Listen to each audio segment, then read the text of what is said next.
श्रीरामपूर शहर पोलीस स्टेशनचे प्रभारी अधिकारी श्री नितीन देशमुख यांना गोपनीय माहिती मिळाली की एक महिला एका स्कूटीवरती शहरामध्ये विना परवानगी किंवा विना प्रिस्क्रिप्शन गुंगीचे औषधं असलेले इंजेक्शन त्या बॉटल्स घेऊन येत आहे।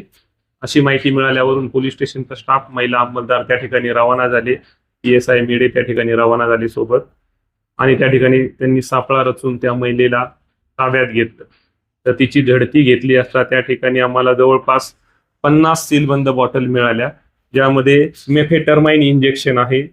जे औषध निरीक्षक यांना विचारल्यानंतर असं समजलं की हे विदाउट प्रिस्क्रिप्शन कोणती याची विक्री करता येत नाही, यामुळे गुंगी, नशा अशा प्रकारची घटना घडण्याची संभावना असते। तर आरोपीकडे याबाबत अधिक विचारपूस केली असता तिच्या एका साथीदारासह ती श्रीरामपूर या ठिकाणी अशा प्रकारच्या औषधांची विक्री करते, आणि हे औषधं तिने ऑनलाईन वेबसाईटवरून ऑर्डर केलेले आहेत।